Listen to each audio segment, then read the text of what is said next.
Հայրենասեր Սյունեցին ուրիշ է։ Ցավոք սրտի մեկ այլ հայրենասեր Սյունեցի Արթուր Սարգսյանը շարունակում է զրկված մնալ ազգային ժողովի աշխատանքներին մասնակցելու, որովհետև Արթուր Սարգսյանը վարչապետի աթոռը զբաղեցնող անձի քաղաքական ուժի ուղիղ հրահանգով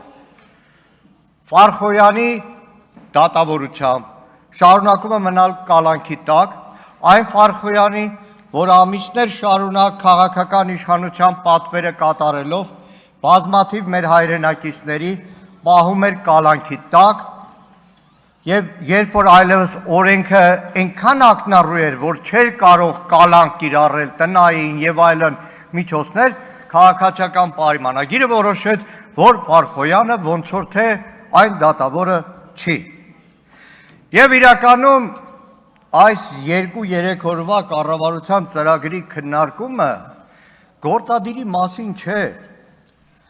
Գործադիրի մասին չէր եւ իրականում բացահայտումն էր այս քաղաքական իշխանության 8 տարվա ռեպրեսիվ այն համակարգի, որը փաթեթավորվում է ժողովրդավարության բաստիոն, հազար ու մի տեսակ թիթիզ զանուններով, բայց խորքում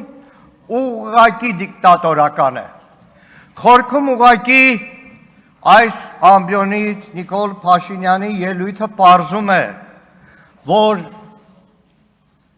բյուջեն մսխվում է, ուրիշ մսխումները դեռ մի կողմ եմ թողում, հազարավոր ոստիկաններ, քննիչներ, դատավորներ, ԱԱԾ, հազարավոր ուժայիններ անիմաստ փող են ստանում, ավելի արդար կլիներ բյուջեի օրինակ 2027 թվականի նախագծում ուժային կառույցների հետ ամբողջ գումարը ներկայացվեր Նիկոլ Փաշինյանի աշխատավարձ, որովհետև այդ բոլորի տեղը զբաղվում է Նիկոլ Փաշինյանը։ Եվ այս ամբիոնից 2 օր շարունակ դատական համակարգի դեմ տոտալ Հարգելի գործընկերներ, խնդրում եմ մի քիչ ցածր։ Դատական համակարգի դեմ այն սպառնալիքները, որ տեղում էր Նիկոլ Փաշինյանը, ուղղակի աբեկցությունից ենքով չի կարելի ուրիշ ձև կոչել։ Այս ամբիոնից 2 օր առաջ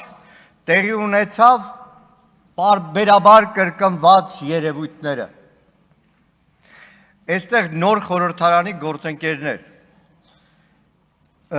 հատկապես ուժեղ Հայաստանի գործընկերներ։ Մենք այստեղ նստած էինք, Նիկոլ Փաշինյանը այստեղ էր։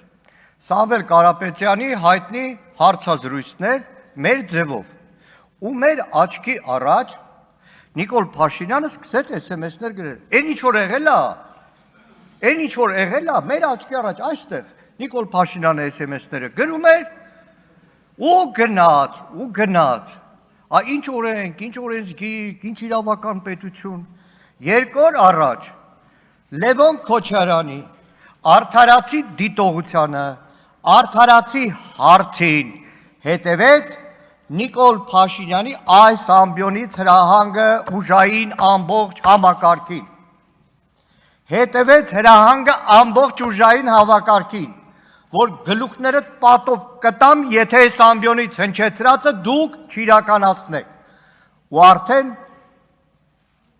հստակ էր, որ առավոտյան մենք հանդիպելու ենք այն ամբողջ այլանդակությանը, ինչի ականատեսը եղանք 3։ Չեմ ուզենա ծալքերի մեջ անդրադառնալ։ Չեմ ուզենա նույնիսկ անդրադառնալ նախագահ Քոչարյանի դեմ այս նոր փուլը արշավի, որովհետև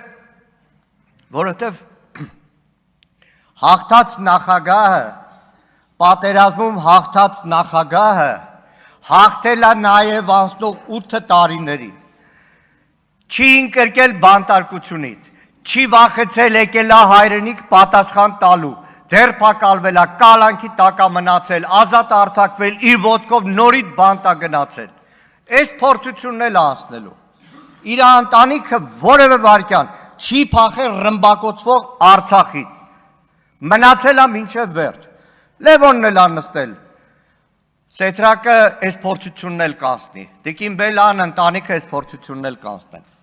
Բայց ես խոսելու եմ մի ահավորության մասին։ Անկեղծ ասած երեք մինչև գիշերը 3:30-4-ն էր դատարանի բակում էինք հակակոռուպցիոն, վերադարձել եմ չէի կարողանում քննել։ Գիտեք, իմ 57 տարվա կյանքում ես շատ բան եմ տեսել Հայաստանում։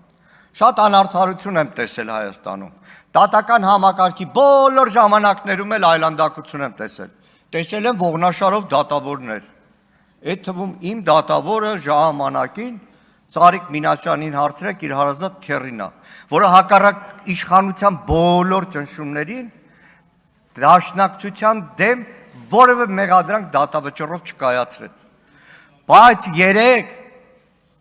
դիմում եմ այստեղ ԿՊ պատգամավոր կանանց հատկապես։ Կանայք, որոնք ունեն մանկահասակ երեխեք, երջանիկ լինեն բոլորը։ Երեք Ռոբերտ Քոչարյանի դեմ արշավում դերփակալվում է մի ամբողջ ընտանիք։ Հայր, մայր, երկու քույրեր։ Քույրերից մեկին, որը 3 անչափահաս երեխայով միայնակ մայրը, դատարանը առանց աչքը թերթելու, ես դատավորին պատկերացնում, մեկ էլ հիշում օրը Նիկոլ Փաշինյանը գոռում էր ու միանգամից որոշումը կայացնում է։ Կալանք տեսակցություններ մենակ անչափահաս երեխեքին, պատկերացնում եք կանանց գաղութ 8-9 տարեկան երեխան մտնում է մենակով քայլում է։ Լավ, կասեք կհակադարձեք, լավ տատին կպահի։ Չէ, 74 տարեկան տատին էլ են կալանք տալիս։ 74 տարեկան տատին։ Իսկ աղջկան գիտեք ինչ են կալանք տվել։ Իբր 98 թվականին 18 տարեկան աղջիկ երեխեն այդ օրվա նախագահ Ռոբերտ Քոչարյանին օժանդակել է ինչ-որ հանցագործություն կատարելու մեջ։ Բայց դատավորը խելագարությամբ միջնորդություն էլ կհաստատի, որտեղ ինքը հիշում է, որ այս ամբողջ Նիկոլ Փաշինյանը գոռում էր լրիվ վրա։ Լավ տատին էլ անստած, կասեք մյուս քույրը կպահի։ Չէ, բայց մյուս քրոջն էլ անչափահաս երեխեքի մոր կալանք տվել։ Կալանք տվել։ Աստված մի արածե հեռու բոլորի տղամարդիկ լսեք, հորը տվել են տնային կալանք, պատկերացնում եք այդ մարդու վիճակը, տնային կալանք, որ նույնիսկ իրա թորներին չի կարող այցելի, այսպիսի բան մեր երկրում, ոչ թե Հայաստանի անկախ հանրապետությունում, խորհրդային Հայաստանում չի եղել, երեք դատարանի բակում տասնյակներով ոստիկաններ կային, գեդիններն էին մտել, անկեղծ մութ էր, ռիսկով կարում էին ասել մի մանուկյան, չգրված օրենք կար, ընտանիք երկու անդամի չեն բռնում, մեր երկու աղջիկ երեք տարել են կալանքի, Տիկին Բաթոյան խոսում եք կանանց իրավունքների մասին, մի հատ ՀԿ-ի բարձրաձայնում տեսել եք ցավի սիրտ եմ ասում, որտեղ գլխատվել է 8 տարին հասարակական սեկտորը, խոսացող չկա, ինչ կանանց իրավունքներ, ինչ բռնություն, լավ էլ սրանից ենքով խելագարության սահման չկա մեր երկրում, հասկացեք քաղաքական մեծամասնություն, դուք էլ եք գերի մի մարդու ձեռքը, երկիրն է գերի, դատական համակարգն է գերի, ԱՀԾ-ն է գերի, այդ քննիչներն են գերի, որոնք ամեն օր թողում դուրս են գալիս այդ ծառայությունից, որտեղ մարդը մի հատ գիծ ունի, որ սահման չի կարող անցնի,